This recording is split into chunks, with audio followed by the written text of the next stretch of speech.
빨대양 오늘 늦게 시작했습니다. 이유는 뭐 뻔하죠. 누군가 늦게 왔지 않겠습니까? 나 아니야! 소띠님 왜 제가 사이다 정치쇼에서 제일 예쁘냐면요, 사이다 정치쇼는 메이크업을 해줘요 거기서.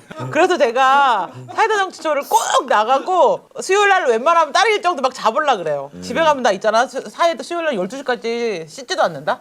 화장 지우기 아까워서. 어떤 때는 막 1시에까지 막 안 씻어. 그러면 셀카 찍고 막 이래.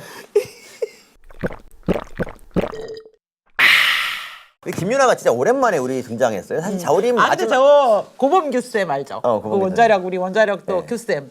방사선 이 후쿠시마 가면 전문가잖아. 후쿠시마 직접 갔다 왔잖아. 전문가. 근데 고범규쌤이 페이스북에 글을 썼어. 김윤아 남편이 치과 의사잖아요. 니네 남편이 치과 의사에서 쐬는 방사선 피폭량이 후쿠시마 네가 걱정하는 그 피폭량이 하루에 네 남편이 쓸 때 한 번 쏠 때 내는 피폭량이 60배다. 정신 차려라고. 진짜. 후쿠시마에 있는 것도 지옥이 열렸다는데 무슨 지옥이 열린 거지? 자기 남편은 지금 그거보다 몇백 배, 몇천 배를 계속 받고 있는데? 김윤아가 후쿠시마에 대해서 뭐라고 말을 하려면 그래도 뭔가 후쿠시마로 활동을 좀 하거나 예를 들면 그렇지, 후쿠시마를 좀 가보고 뭐 아니면 후쿠시마에 지속적인 관심을 보여야 맞아. 된다. 그래서 내가 김윤아 후쿠시마로 찾아봐 검색을 해봤어. 이건 아마 나만 했을 거야 이거 세상에. 내가 김윤아 전문가잖아. CF 모델 출신 김윤아 그리고 후쿠시마 유미코가 나와. 자, 그러니까 전혀 관계없는 동명이 이게 나오고 쉽게 말해서 뭐냐면 후쿠시마에 대해서 일체 관심이 없었다는 거야. 그러니까 저렇게 무식한 얘기를 하는 거지. 연예인들이 하는 행동 하나하나가 계속 기사가 되고 뉴스가 되고 사회 문제가 되는 거는 그거를가 가지는 사회적 영향력이 있기 때문이잖아요. 근데 가짜 뉴스를 확인도 안 해보고 저렇게 한다는 거는 좀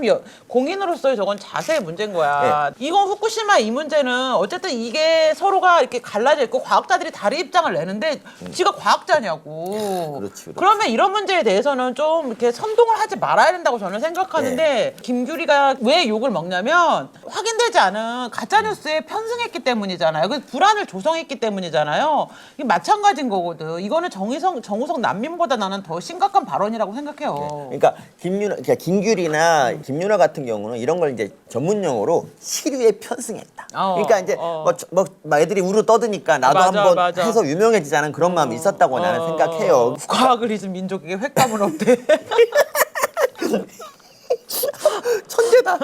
아니 방송국이 만약에 지금처럼 이렇게 편파적인 노동조합이 장악되지 않고 정상적인 방송국이어가지고 이 문제에 대해서 정확하게 어떤 과학에 근거한 보도를 한다고 생각해보세요. 공중파가 김윤아 어떻게 했을 것 같아요?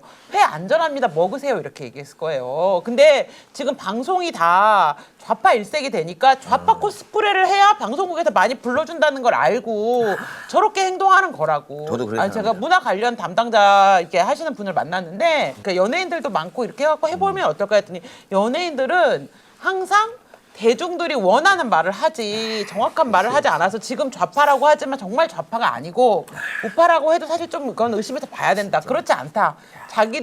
자기에게 돈을 주는 대중에게 호응하는 짓을 하기 때문에 연예인들은 그렇게 신념이 없다 얘기를 하는데 저는 이걸 보면서 그런 생각이 들어. 9천 명이세요 지금. 감사합니다. 그만큼 분노하고 있다는 얘기겠죠. 좀 짜증나지. 짜증나지. 시류에 편승한다는 게 어떤 거냐면 2016년 이제 그 11월에 정우성이 이런 말 하잖아요. 박근혜 나오라고. 박근혜 앞으로 나오라고 얘기를 해요. 2016년 11월이 어떤 때냐면은 그때는 탄핵을 위해서 이제 국민들이 한 100만 명이 막 광화문에 모이던 때예요. 그러니까 서슬프를 권력의 그때가 아니라고. 뭔가 자기 잃을 게 없어. 그때는 그리고 그런 말을 하면 개념 연예인이 된다고. 근데 맞아. 그러니까 11월 말이라는 그게 너무 비겁하다는 거야. 맞아. 같은 논리라면 말이죠. 지금 정우성은 이재명 나오라고 얘기를 해야 된다고요. 더구나 이재명 시장 그 영화를 아수라를 찍었던 사람이고 그 무대가 아수라 영화 팬 모임이었어요. 그러니까 그럴 때 왜 정우성은 이재명 나오라고 안 그래? 사실 박근혜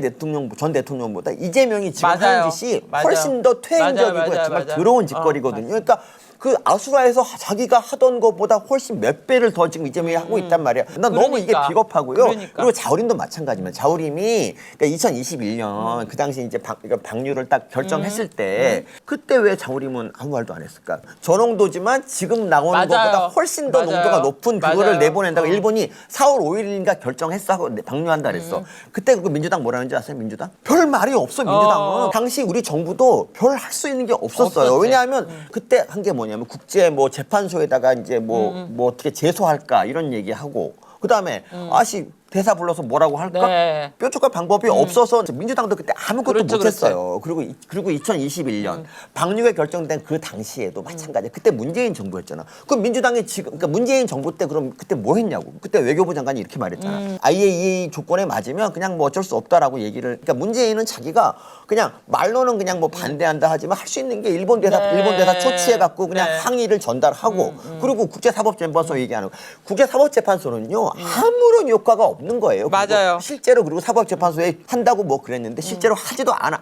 아무것도 안 했어. 문재인은 그 당시에. 근데 지금 와서 문재인 뭐라 그랬습니까? 얼마 전에. 나는 후쿠시마 반대다. 반대한다. 그게 너무 얼마나 어이없는 얘기인지 알죠. 그러니까요. 그러니까 말로만 반대하면 그럼 뭐 할 거야? 나도 반대하지만 반대하는데 어쩔 거냐고. 근데 지금 무슨 대안이 있냐고. 무슨 대안이 그러니까, 없잖아요. 그러니까. 지금 9,600명이요.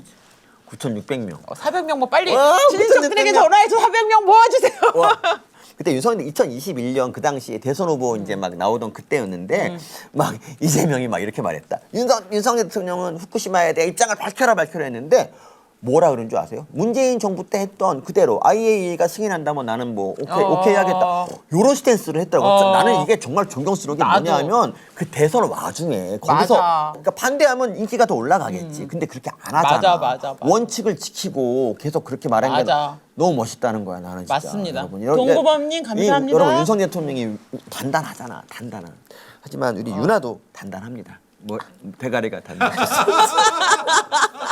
지금 삼중수소만 주목하는 이유가 뭐냐면 그 62개 핵종이 다 걸러지고 삼중수소만 안 되기 때문이잖아. 근데 우리 클리앙 이제 보니까 이렇게 됐다. 클리앙. 삼중수소만 얘기하는 거는 다른 위험한 핵종에 대해서 관심을 회피하기 위해서래. 훨씬 위험한 방사선 원소들이 바다로 계속 흘러나가고 있대. 그러면서 뭐라는지 알아? 양심 있는 서울대 교수님이 증언입니다 하고 링크를 딱 걸어놓은 거야. 그 설마 하고 들어갔더니 누군지 알아? 서균열이야. 클리앙에 이게 어제 올라온 글이야. 다행이네. 그래도 양심 있는 서울대 교수라고 조건을 링크 안 해놓은 게. 기절하는 줄 알았어. 그리고 자기는 대충 5년 정도 생선회 안 먹고 지켜볼 거야. 10,000명 됐어.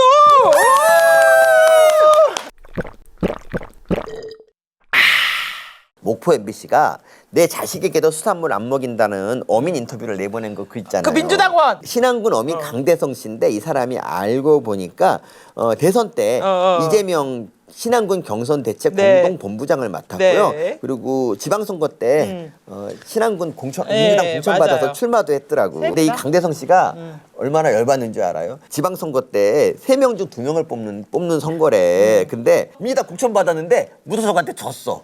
그래갖고 3명 중 3등 했어. 수산물을 안 먹어가지고 머리가 아파서 그런 게 아닐까? 아니 16. 오메가3를 먹어.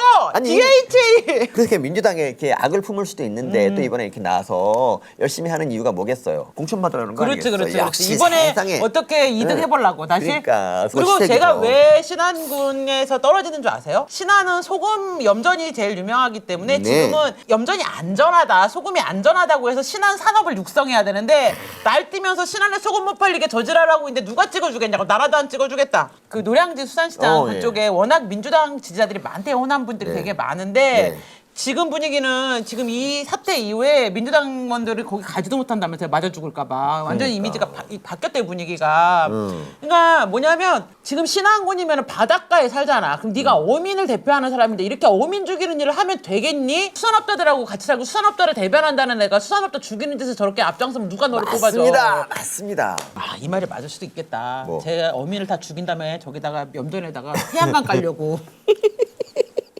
BBC 특파원이 일본 수산물이 걱정되면 세계 모든 수산물을 못 먹는다고 얘기를 했고요. 그리고 얘네들은 지금 일본이 그러니까 중국이 일본 수산물 수입 금지를 했잖아요. 근데 우리나라는 뭐 하냐 그러는데 우리나라는 원래부터 안 했다니까 후쿠시마를.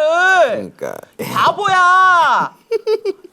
전 세계에 몇 명 안 돼 후쿠시마 수산물 수입을 금지한 나라가. 그래서 우리가 WTO에 제소됐잖아. 근데 일본이 그걸 상고를 포기했잖아. 아니 뉴스를 안 보냐. 우리는 원래부터 안 했다고. 뭘 지금 일본이 안 하니까 우리 또 지금 갑자기 안 한다고 또 선언해? 야 진짜. 저게 그리고 공유 인스타죠. 근데 나 공인초 원래 팬이다. 오른쪽이 공유고요. 오징어회 먹는 거고 왼쪽은 금방 정용진 부회장 전어회. 근데 나는 원래 인간적으로 김유나 같은 스타일은 안 주고 공유를 좋아했어. 그래서 내가 역시 사람 진짜. 보는 눈이 있구나 이렇게 생각했지. 연예인의 역할이 이런 거예요. 그러니까 맞아요. 그 어민들이 되게 불안해하고 맞아, 이럴 때 맞아. 그냥 당당히 나서서 이렇게 해주는 거. 물론 욕을 좀 먹을지언정 좌우를 떠나서 어민도 살려야 되지 않냐. 맞아. 이런 게 진짜 용기 있는 연예인이라고 시리에 편승하는 게 아니라 정말 그 뭐라고 할까 그냥 정말 자기 목소리를 내잖아요. 그리고 그냥. 공유는 뭐 지옥이 열렸다든지 후쿠시마 안 되다 이런 정책 입장을 내지 않잖아. 네. 어민이 어려우니까 그냥 수산물을 먹는 것으로. 근데 여기다 공유가 무슨 거짓 선동을 그만두라는 등 이딴 개소리 안 하잖아. 그렇지. 이게 품격 있는 연예인이야. 근데 궁금하네. 공유 반대말이 뭔 줄 알아? 박범계.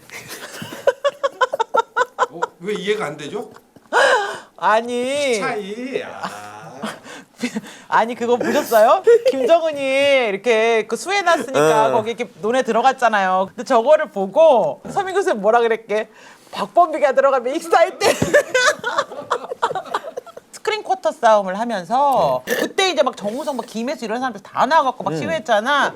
그때 스크린 쿼터에서 정진영 씨가 했던 말이야. 대한민국은 미국의 식민지다, 문화 식민지다 이렇게 얘기를 하면서 그때 스크린 쿼터 싸움을 할 때 문학의 밑에 수면 밑에 있던 과거에 대학 때 운동 좀 했다 싶은 주사파들이 다 몰려 나온 거예요. 나오면서 그때 막 이 투쟁을 주도하면서 인맥을 쌓고 그때 연예인들을 다 공부를 시켜가지고 그때 했던 그 사람들 중에 근데 이제 그 시기가 지나고 나서 한국 영화가 지금은 세계로 호령하게 됐잖아요. 그러고 나서 그 미몽에서 빠져나온 사람들이 있고 여전히 문화 식민지에 살고 있는 배우들이 있는데 이제 정우성 같은 사람들은 여전히 문화 식민지에 살고 그 다음에 스크린 쿼터 싸움은 그렇게 했어. 그럼 그 다음에 대한민국의 문화 산업을 보고 현실적인 판단을 해야 되는데 현실적인 판단 능력과 지능이 안 되니까 그때 배운 게 지금까지 계속 오고 있는 거죠. 맞습니다.